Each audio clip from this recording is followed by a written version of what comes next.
Tim's American Beauty was made by Robust Tools, America's premier lathe manufacturer. Quality hardened tool rests and live centers too. Robust. Built to turn wood. Enjoyed for a lifetime. Thompson Lathe Tools. Welcome to a new level of professional wood-turning tools. Made by a woodturner for woodturners.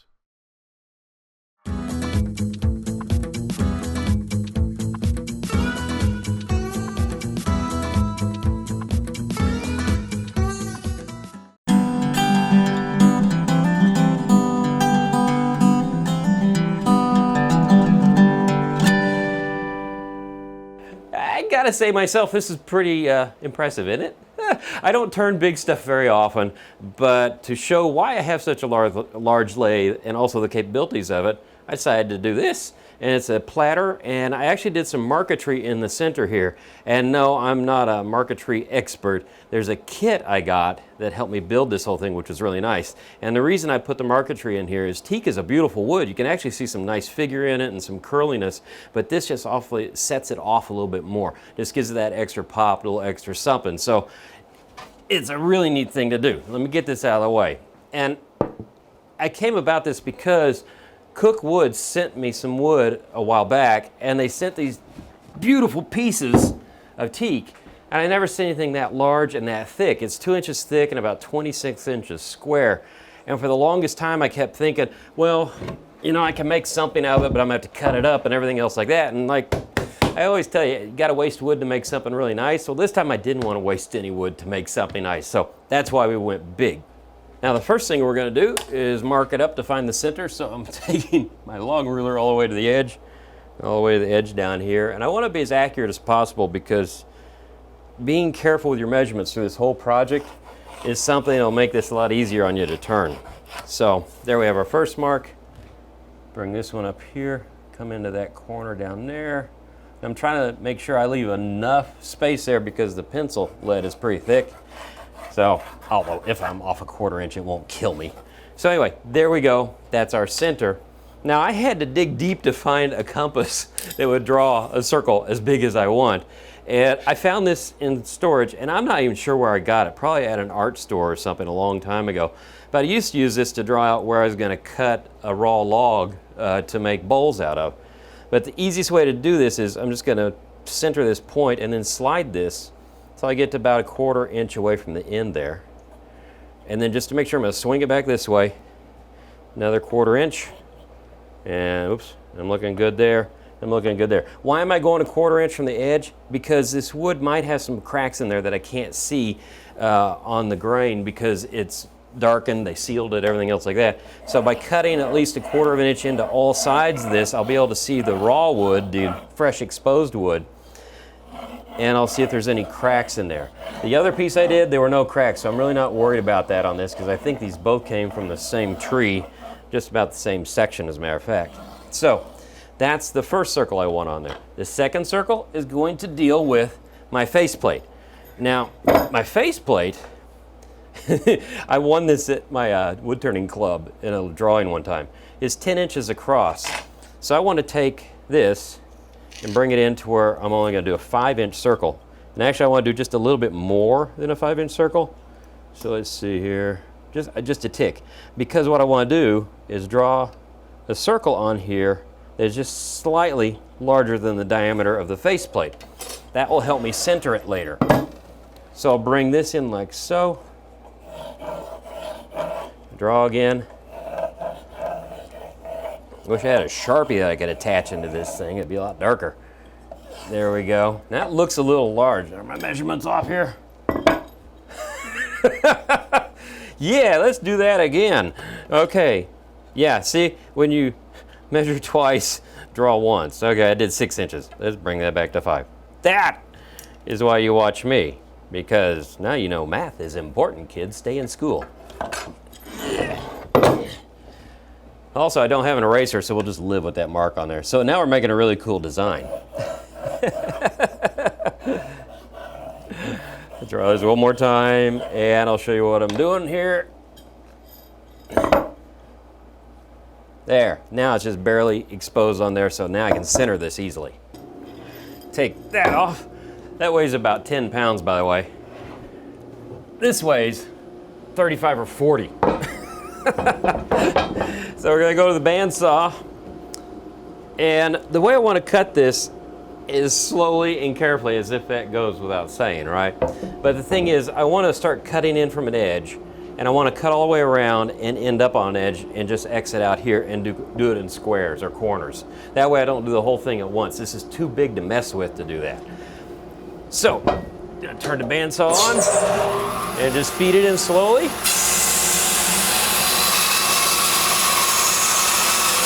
And I want to be very accurate. I want to stay on that line as much as I can, because when I mount this big thing up on the lathe, the better I cut this, the less trouble I will have actually to get it rounded out right.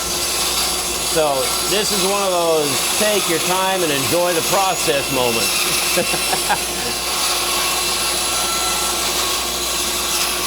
I love the fact that I have such a big bandsaw table on here because it helps me put large work up here and support it well. If you have a smaller bandsaw table, you can actually get yourself an outrigger that sits here and holds up that end. They make them.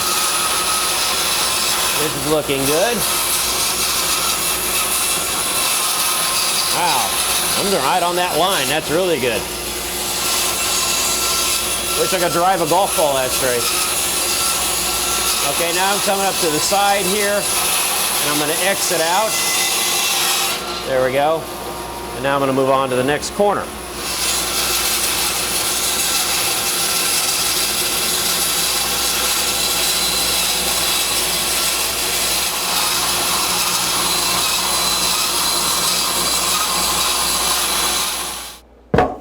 That's a fast diet. Now we're down to about 30 pounds. One thing I want to do before I put the faceplate on is, if you look at the aesthetics of this, this is about a third. You know, I made a little bit bigger than a third rim because I thought it balanced out well. But I want to make this mark on the blank that's going to be on the faceplate side, because I'm actually going to be turning from the back side of the lathe here in a little bit. And if I have that mark on there, it's going to help me out a lot. So I already had measured this out. And so this would be the maximum width of the lip of the bowl right here. The platter. There we go. So this is lip. Okay, and this is face plate. So let's bring the face plate up. Now this, like I said, is a ginormous face plate, and I don't know where it was bought from, because I won it in a raffle at my woodturning club, like I said. So, but if you look on the internet, I'm sure you could find a big one if you decide to attack something like this. And I want to make really, really certain that I'm evenly spaced on this circle I drew around here, that I have the same reveal all the way around, because that'll make a big difference when I start turning. Now, the screws I'm using here are, whoops, don't want to knock that over, that thing's expensive. Sheet metal screws. And you could use drywall screws, except they're meant to go into something very soft, drywall, and they're brittle, so they could hold. I've used them in the past to hold, but the big thing is, when you drill them into untapped wood, the top will snap off. And so great, you put this whole thing in, then you wind up with a screw body in there that you can't get out until you turn to that point, and then that's kind of dangerous. So what I'm going to do is use these, because they're case hardened steel. They're meant to go into metal, so they got a lot of oomph behind them. And so I have this is a driller with a ratcheting system. So I've got it at the highest ratcheting, but watch when I drill this in, and you'll hear this sound when it goes in. Oops, I want to go to the outer edge, because I want to do two important ones to anchor it in first. Here we go. That's backwards. Let's do it forwards now. Hear that? So that's telling me it went in nicely. But did you see that shift? It did. So I'm going to bring it back out, because these are concave in here, the holes that are drilled into my faceplate. So that's why I want to do two right off the top. You can see how the head wallows and goes down into there. See that? So it went in a little crooked, and when it did, it cinched it and pulled it to the side. So that's why I want to do one here, and I want to do one opposite. So I'll reline this all back up, and I think I'm good there. Let me look over here. Oops, I'm wide there. Like I said, take your time on this part, because it makes a big difference when you get turning. There we go. Now I'll put this one in on this side. Yeah, backwards again. But the thing about the ratcheting is it stops you from over tightening the screw when it goes in. That looks good. That looks good. Now, more is better. What I'm going to do is, you can see there's a lot of holes in this faceplate. Well, I'm going to try to fill as many up as I can. And that way, I can make sure I have really good grip. Oh yeah, I forgot to point out one little thing. My faceplate's about 1/4 inch thick when you go down to the hole there. Make sure when you get your screws, that they only go in about so deep right there. So that's going to be 1/4 inch, so good go in that way. If you put screws in too deep, you'll have holes in the top of your platter. Not a good thing. Okay, anyway, so I've got about 20 of these to go.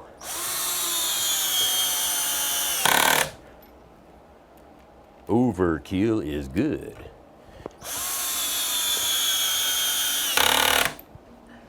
Okay, with faceplate, we've now added 10 more pounds, so we're back to 40 pounds again. So threading this thing on can be quite a challenge. One thing to make sure is that this is not wider than the throw of your lathe, or you won't be able to put this on here. But see, I got a little room to spare. It just takes a bit to get this going. Now, we were talking about what would you actually use this for? Well, the first name we thought we'd give this was the mother-in-law dinner plate, but nah, I didn't think they'd go across real good. But hey, you know, if there's a flood, you can get on this and use it as a life raft. Or if you have a small child, you can make it into a wading pool. Or if you know some rich people who have big conference tables and things like that, you can make it for a big table that's decorative. And it's really beautiful. It's meant to go into large spaces though, that's for sure. You could even make it into a wall hanging. There we go. And that's balanced really nicely. Look how that's spinning. That's beautiful. Now, one thing about this that's really critical is this has a lot of momentum once it gets spinning. So when I stop the lathe has a brake on it, and it's going to try to slow it down with the motor. Well, when it does that, this thing has so much momentum, it can break the threads loose, you know, it's screwed on, and start unwinding. That's not such a good thing. So I'm going to show you something over here that'll help us lock it down. See this? There's a shelf, I don't know a better way of saying it, on the spindle of my lathe right there. You can see the threads are starting right there, and this is flat. The idea is, see this right here? That's an Allen wrench screw. So when I tighten this back up, that screw is going to be underneath the flat spots on the spindle. And what I can do then is take an Allen wrench, like so, and tighten that down. So I'm not tightening down on the threads and ruining the threads on my expensive lathe, because you'd have to replace the whole shaft to get that fixed. I'm tightening it down on flat spots that the lathe manufacturer, Robust, was kind enough to put in there so I could do this exact thing, because I think they figured out people are going to be crazy enough to do things this big on this lathe. There we go. Now, so when the brake engages, this is screwed in, so that's not going to unwind and fall off on my foot or something. Now, I've got my tool rest here. We're getting ready to do the edge, and you can see it's clearing nicely, and there's not a lot of back and forth, so we did a good job on the bandsaw, didn't we? Pat on the back. Anyway, okay, put my goggles on for this. No, I'm not stopping there. I am putting on my face shield, because when you were working with something this large, if something catastrophic is going to happen, it's probably going to be at the beginning. I've checked the wood to make sure there's no cracks in it, so I'm feeling pretty secure about it, and I've already turned its sister piece and it went well too, but you always got to be safe. And I'm going to be using my large, heavy bowl gouge for this, because I need a lot of strength, because that's a lot of wood coming down. The other thing I've done is, in my setup, I have my on-off right here, and then down here on the floor, I'm actually going to grab and put my automatic stop here that I can use with my foot, just in case something really bad happens. I can just step on that real fast and it'll shut things down. Now, 0. I'm taking it down as low as I can. It's not exactly 0, but it's close. So there we go. So that's barely spinning. So I'm going to pick the speed up, but I guarantee you we're probably not going to go over 250 RPM this entire project. So we're going to get going. You'll find a little wobble at one point, and I'm standing off to the side, so if something bad happens, hopefully it won't hit me. There's our wobble. Going to come past that now. Let's see, that's about as fast as I want to go. Steady my camera there. It's riding on the lathe and getting a real ride of itself. So anyway, I'm going to come up here, got my feet spread, I'm going to come across like so. Something this big, this is going a lot of feet per second. So you just want to take your time and go very slow and take very light cuts. So I have the bevel aiming the direction I want to go. It engages, and then I'm just moving my weight to my left. And you can feel the bouncing. So I'm going to come back and get a little more bite in there. There we go. And you can still hear that little wobble, wobble, wobble. That means I'm not quite rounded out, so I'll take one more pass. But again, with something this big, take your time and go slow. There we go. Now we're in completely solid wood. And you can see I'm letting the tool feed itself. I'm not rushing this process at all.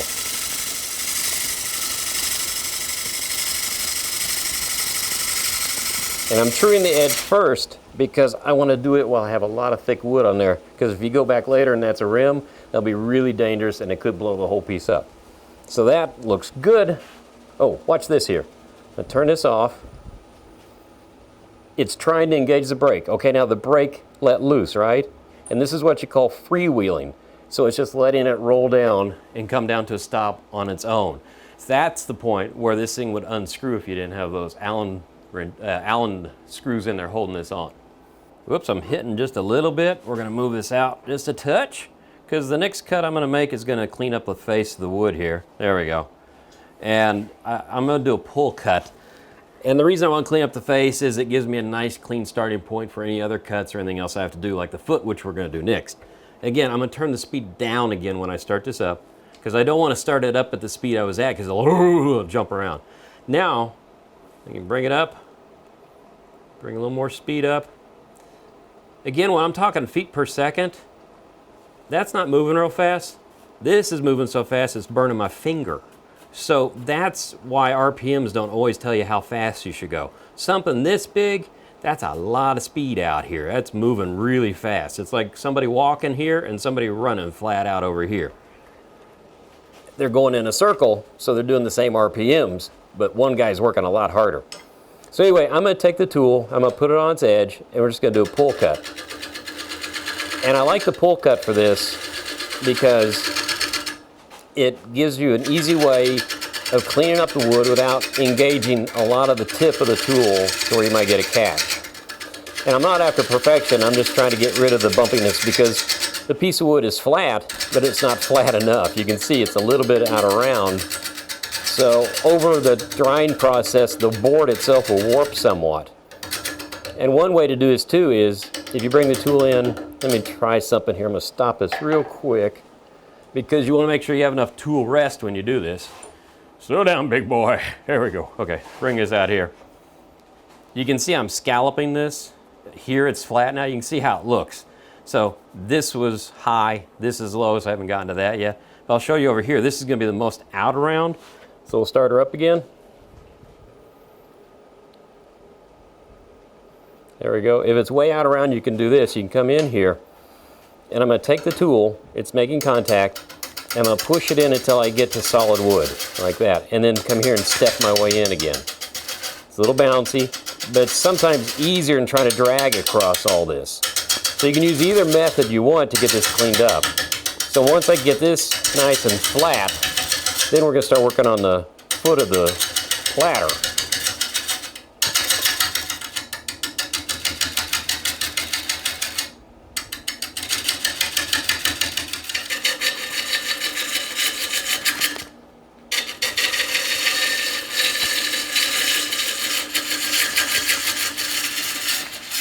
Now once we're done with the bottom, we got to turn the top, right? Well, the faceplate's coming off, so how are we going to hold this? We're going to make a recess tenon, so we're going to expand the chuck jaws into a hole.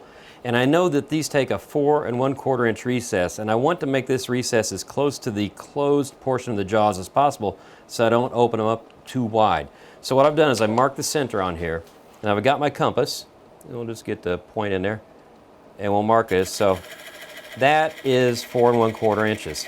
So now I'm going to take my parting tool and I'm going to hollow that out a little bit and then test fit the jaws to make sure that I have the right size tenon. Now I'm going to use a parting tool. As a matter of fact, this is Easy Wood Tools' new parting tool, so you can just replace that tip when you need to.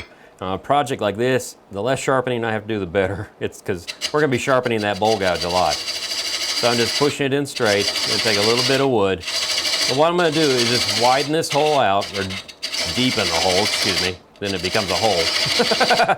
And I'll get this cleaned out, and I'll periodically test the fit of my chuck in there to make sure that it's the right width. And once I've done that, then I'll start working on the foot here and then making the shape of the rest of the platter. But this is a very important step, so make sure you take your time on this one also, because again, you're working with large wood, and with large wood comes large consequences. Now I've got the recess done, but I need to make the angle for the tenon on my jaws to expand into. In other words, it goes in like that. It's a dovetail. So I'm using my skew here, and we're just going to bring it in flat, put the point in, and go in at an angle. And that right there gives us a good angle for that dovetail. And then I'm just going to slide this across and smooth that out, because I really don't want it to sand right there at that intersection. And I've gone ahead and smoothed out the bottom down here because I want this to be finished before I turn it around. You can also see over here I took a parting tool and I made the width of my foot because I want a foot to be wide enough that it can sit on a table and not tip over. So while that's slowing down, the next thing we're going to do is get this out of the way and move it over here, because we're going to want to start working on the edge. I'm going to lock that down, nothing's hitting. Because what we're going to do is we're going to start shaping the profile of the platter. And you can see this shape. It's like an elongated S on its side. That's called an ogee. It's a really traditional shape.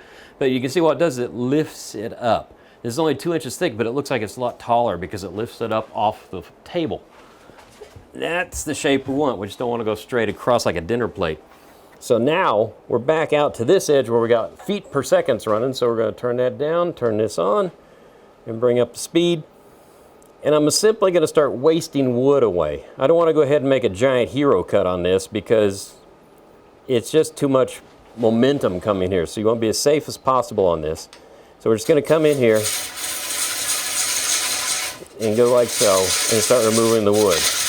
Now, this thing is so big, this lathe has a lot of torque. It has a 3 horsepower motor in it, but this has a lot of torque too, so it's slowing down the lathe a little bit. But speed's important, so I'm going to pick it up a bit. You'll watch it shake.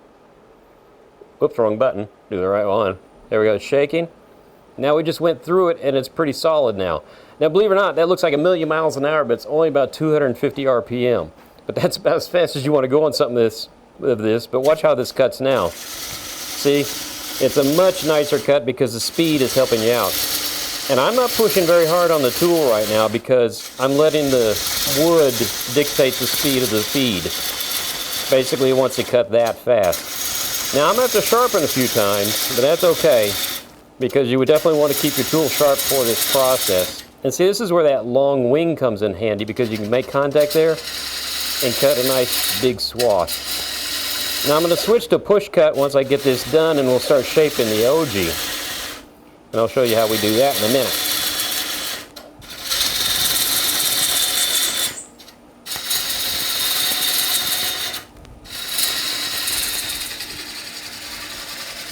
Now I'm doing full pull cuts, and you can see the ogee shape is taking shape. And doing a pull cut this way is nice, but I do want to do a push cut in a second just to do a final clean cut, and so I'll sharpen my tool before I do that. But you can see it's starting to get there. I have a little bit of a thick lip yet. I'm going to whittle that down a little bit, and then we will sharpen and finish the shape. Now you can see the ripples in the wood that the pull cut causes, and it pulls the grain out a little bit, so that's why I want to do a push cut. And the push cut is done with the bowl gouge. Bring down my face shield again. Just go bring it in here and make light contact, and once I get the tip running the way I want it, now it's cutting. It's going to take a very fine layer off. If you get any chatter, just push down on the tool rest a little harder with the tool, and that gets you a clean cut. Oops, went out of it. There we go. So anyway, I'm going to go ahead and follow this curve around, maybe 1 or 2 passes, and I'll clean it up enough that it leaves me a pretty smooth surface. Because this is hardwood, you don't want to spend too much time sanding it. And once I do this, we're going to clean off the camera lens and move to the other side of the rim. Hi, I'm on this end now. I've got to turn this side of the lip because if you look at this little circle right here, that's the width of the jaws of the chuck. I don't have to have this thing on my face, do I? And so that's not a lot of surface area. My faceplate comes out to here. So I have all that rigidity from the faceplate here, so when I'm turning this thin edge right here, it's going to keep the vibration down. If I flipped it around and tried to do this edge, it would flop a lot. Also put a lot of torque on that hold, which might not hold. I got 24 screws over here. They're not going to let go. So anyway, I'm going to take my parting tool first, and I've got my on-off over here in case something happens, because this is a unique angle for me. I'm going to take my parting tool in here and go for this mark. Remember, that's the one I made that is the width of the lip that I wanted. Not that one, that's the decorative one right there. So I'm going to bring this in, and we're just going to part in about 1/4 of an inch. Make a little relief cut there. Whoops. See, you got to be careful. If you go too far, it'll catch a bit, so that's what happens. Come here, and this is a lot of torque, so I'm going to trail this down and let it scrape a little. There we go. This is a carbide tip, so it is sharp all the time. There we go. And part of the reason is I think I had my tool rest too high because I was setting it up for my bowl gouge beforehand and didn't think about that. So that's why you watch me. Anyway, now we're going to start a pull cut again and come out here, and we're going to clean this up until it slowly starts to get flat again. And then the shape that we're going to make is going to go in a bit, just taper in a bit so it slopes down into the rest of the platter. Nice little effect that way. So I'm going to keep pulling here. This is the same cut we did on the outside of the OG. And you can see I'm not hearing any vibration in the wood. That faceplate is doing exactly what it's supposed to do. Take that down a little bit so I'm on solid wood. And I'm leaving about 1/4 of an inch lip on here because aesthetically that looks pretty good on the other one as far as proportion. So I'll just whittle this down a little bit. Now all I'm going to do is keep doing the pull cut till I get the surface the way I want it. And then I'm going to sand all this and we'll be ready to turn this whole thing around. But once we do that, on the next episode, I'm going to show you how we're going to do that part, the face and the marquetry. Well, until the next time, keep turning. Back to work.